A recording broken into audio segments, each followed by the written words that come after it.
هاي أنا جاي سلام مثل غور بريء أنا خذي أنا وأنا باركة الدلال أنا خذي أنا سحرير أنا نبنا عاريان بس يعيبه أسيقي أنا كسي مرجو بمادن أنا قال أسكت دلاي واكو برينا وده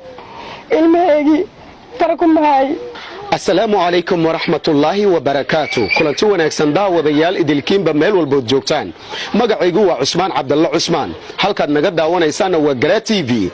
saaxiibayaal barnaamijkan gaarka waxaan uga hadli doonaa dhacdo murugo iyo maanshareer adduunyo ku reebtay bulshada ku nool gobolkan Shabeellaha Dhexe gaar ahaan magaalada Jowhar iyo guud ahaan ummadda Soomaaliyeed ee muslimiinta dhacdadan waxay timid kadib markii aabba Soomaaliyeed wiil yar uu isaga dhalay laguna magacaabayay Cusmaan Ibraahim Cusmaan uu ku gowracay xaafadda Horseed ee isla degmada Tani Jowhar Cusmaan daadiisa waxa la iigu sheegay 13 sano jir ilaa 14 sano jir haddaba Garaa TV waxa uu suura gashay in uu markaa la sheekaysto hooyada dhashay Cusmaan Ibraahim Cusmaan oo isagu lagu gowracay gudaha magaalada Jowhar si bal aan wax badan uga ogaano isla markaana xaqiiqada arintan iyo sida ay u taabatay nooga sheekayso markaas aan aasay jeclaani oo Islaamani walidkii oo keenay walidkii gacantooda igu meeray ka waran markii aad isbaranayseen dhaqamadiisa oo kale sidee kula muuqanayeen markaas baranayeen dhaqamadiisa dhan waa fiicnaayeen waa nin fiicano iska hagaagsan oo ahay dibna kuma qaban waxaan isku baranay maqaayada nina dhahaa baayacada suubo oo ku taalo magaalada Jeerka Barkajaadka dhaqankiinii markii aad isguursateen ee aad guriga wada tagteen sidoo ahaa ma qof xanaaq badan oo ahaa ma dagaal iyo fowda idin dhexmari jiray dhaqankiinii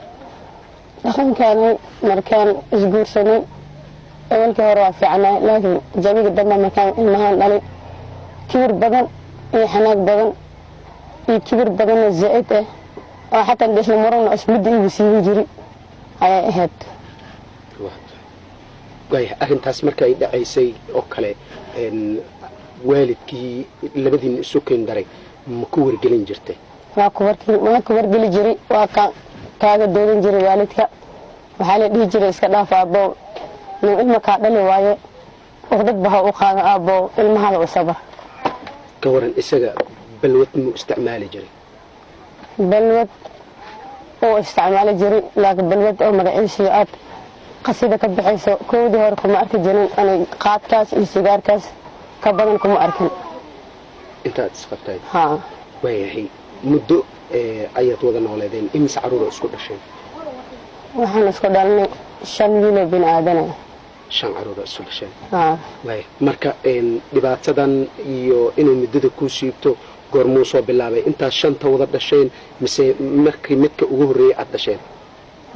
intaan 5 daad dhalay aad aniga igu yiriyay asigu soo bilaabay fooyada iyo istirabada baaqatay marka tusaale hadda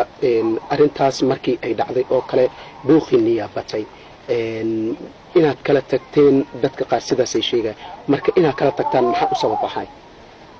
inaan kala tagno waxaa u sabab ahay ninkii hadii ilmo ba aska naxeenin as cayaal ba ka naxeenin as wixii kaastaba as aniga ku xumeen oo leeyahay cayaalka waxaan kaasta ma cunayaan oo ilmeeyay aniga joogna guriga oo dugsigiisa asaga dhaqanaa oo saaranayo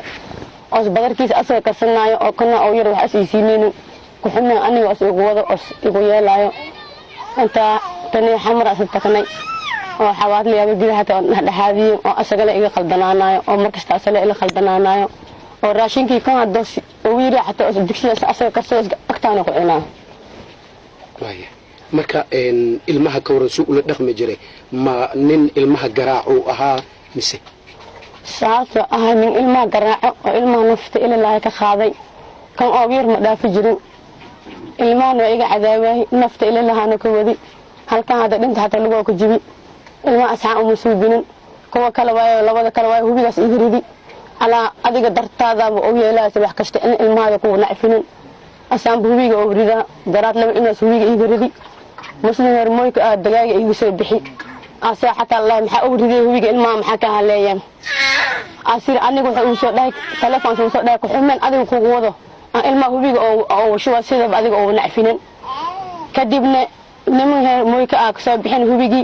markaa asaga lagu xumeeyay lagu ceebeen wuxuu yiri aan waxaan siyaa u waayay amal markaas sheegay markaan taas ka soo gudubno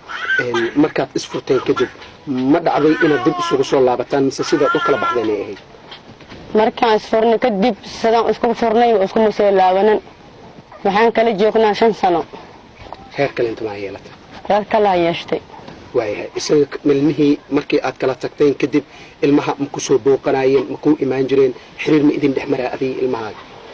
asaga markaan kala tagnay ani asaga kadib ilmahayga anaa watay ilmahayga anaa haastay markii markhaati aan leedahay ilmahayga anaa soo korsaday anaa u qaday anaa u quuday kun shay iguma sii jirin daraad maraan xamar dagaal ku galay oo xamar dagaal ka dhacay oo meeshii anaga deganay madaafici iyo balaaya ka dhacday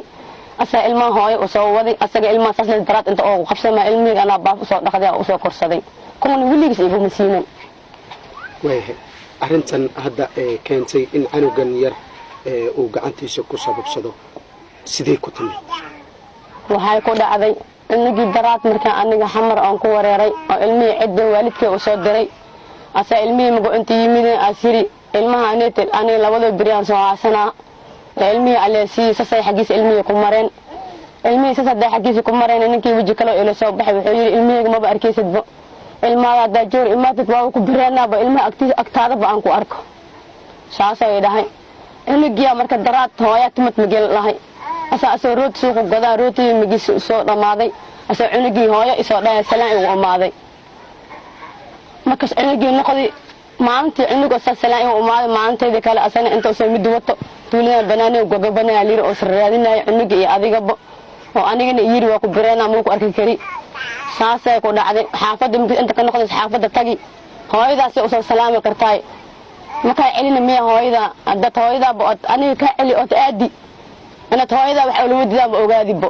hooyada inta ku nacfin lahayd waa ku gogoynaa afartiinaan qalooga ku qorantiin afar in waa xagayga jirta kana haystaan bas ilmaha kale xagiisa ku nool yihiin ilaa hadda xagiisa jira ilaa hadda ilmihii farq ma haayo baani ilmaha ilaa hadda farq ma halkaan ka haystay bas aniga oo xamar kale imaaday afarta daadna xagiisan ku tawaayay oo xataa oo yiri afartiinaan qalooga ku sugantiin qaloo intii hooyadin ku anigu nacfin lahayd waa idin bibireena kan magas mushasha gishtaan isqalay asoo qalay idan kan maashi fadhiista ku dhahay wuxuu rabi ilmaha afartooda in salhal mushasha u gishtaan hal mushasha u gishto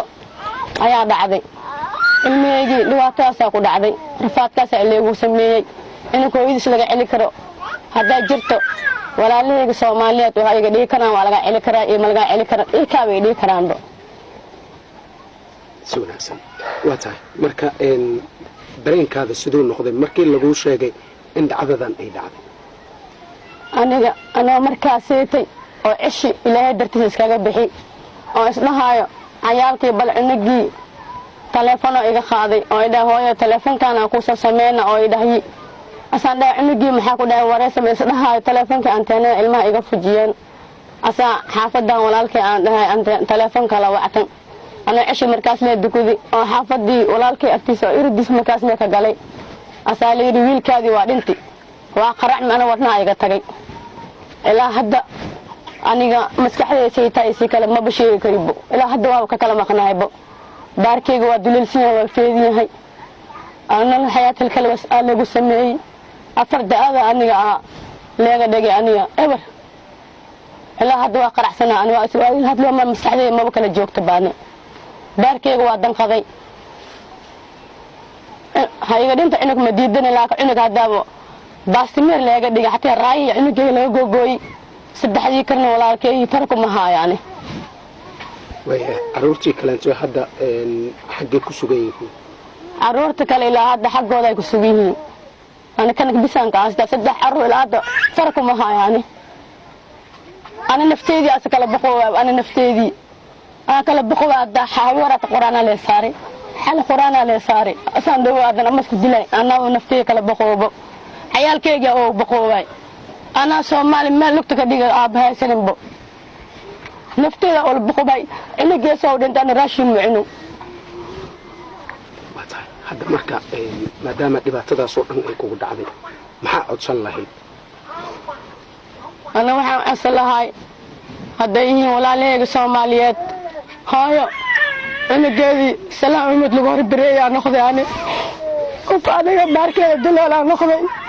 ani xariir aniga nafna caariyaan basi aybo asiga aniga kasi murgoowa bamaadan adiga la isku dilay waa ku biranaa widahay ilmahaygi farku mahay walaalahayga Soomaaliyeed ana waxaan jeclaan wax la qabto ninka waxay iska dhiilaadeen hadday dawladnimo oo jirto hadday jirto magaciisii hooyo Soomaaliyeed ahay hadday jirto magaciisii cadaaladnimo aabi Soomaaliyeedii walaalahay ay magaciisii ki madaxweynahaani saasan jeclaa anina wax la qabto anigu ma qasam jiro ahay anigu 84 jiro waa sanadkii 2003 oo kan hadas galo waa 84 noqonays waa anigii uu soo warbaxay oo waxa ii baxay ahay anigeyga ilmahayga oo jeclaa ahay anigeyga waa jeclaa baari oo ahay ahlan salaado iyo ahay ilmaha balwad waxa isticmaalaa mi anigu masaakiin aasi ahay aniga codgay cayalkay kala farqo ma haystaan wata hada isagii waxa la sheegay inuu ku jiro saldhiga booliiska jooga ka waran maadaama uu isaga xiran yahay ma isleedahay cadaalad waa heli doontaa aniga walaalahayga Soomaali waxa ila qabtaan cadaalad inaan helo aniga niidaysan jeclahay haddaynu intaa kaga nimaadno hooyada dhashay wiilkii la gowracay waxaan sidoo kale isku daynay inaan xiriiro la samayno ehelada gacan ku dhiglaha wiilkiisa ku gowracay magaalada Jowhar hayeeshee waxay ka gaabsadeen inay la hadlaan qalabka warbaahinta iyaga oo sheegay in mashquul kale ay ku jiraan oo xilligan aysan diyaar u ahayn inay ka hadlaan arinta dhacday ugu dambeyntii taliyaha saldhigga booliiska degmada Jowhar Maxamed Siyaad Cali Canjeex ayaan kula kulmay xafiiskiisa waxaan wax ka weydiiyey sida ay ugu suura gashay in ninkan oo la sheegay la soo qabtay kuna jiro saldhigga booliiska ee degmada Jowhar wallahi masiibo dhacday arintaas arin oo nugu cusbay aheeday Jowhar waxa ka dhacay mar dhow maalmo dhaweeda habeen odayga maqribada camal nin oo oday ahaa wiilkiisa ku dilay ونقلنا سبب ودري الله هذا باريس يقول سعطة كل وانا محكمتها أو قصيصنا ولا وداقني إلهي كتوغينا تاسوك الإنسان إلهي نوصل نقين نيجي مركو نيجي الدلوا بحثي وحو أجي أديك الدقمة جور صون كمدا أو اللي راه تولد هالجن أديك مكهر أنا جانا واد بقلني وأنا سهل إلى فلله الحمد لله ونقول هي هدنا واحريه هي أني عدة يخصص محكمة يخصص أنا لو داقني مرك إن شاء الله والسجن رتيس واحد بدنا واقع هذني هدنا أسدس اللي يقول حريه واحد يعني بارة تضربلنا وكله جرنا متى dhacdadan waxay qayb ka tahay dhacdooyinka sanadihii u dambeeyay ku soo kordhaya koonfurta dalkeena Soomaaliya iyada oo bulshada ku nool deegaanada dalkan Soomaaliya ay si weyn markaas uga argagaxeen arrimaha foosha xun ee ka dhacaya qayb ka mid ah gobolada dalkeena Soomaaliya guud ahaan saaxiibayaal intaas ayaan ku soo gabagabeynayaa barnaamijkii gaarka oo aad ka daawanayseen Gra TV anigoo Cusmaan Cabdalle ayaa idin la socodsiinayay magaalada Jowhar ee caasimadda Hirshabelle ayuuna barnaamijka toos idinkaga imaanayay intaan mar kale kulmayno waxaan idinkaga tagayaa sidaas iyo nabadgelyo